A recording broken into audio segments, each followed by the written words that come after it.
ti rual chuan hei rem chan lo na engemaw wangin ka zai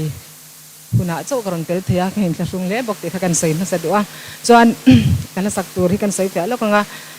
keima la phwa tun hnai lo ka phwa ve ron sak ka tuma hei bo in chama in khoma kan rong bol tu poimo tak tak te borer to kal to te sun na hun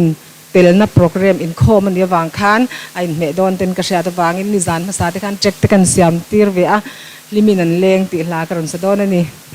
paro pina torin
manifestando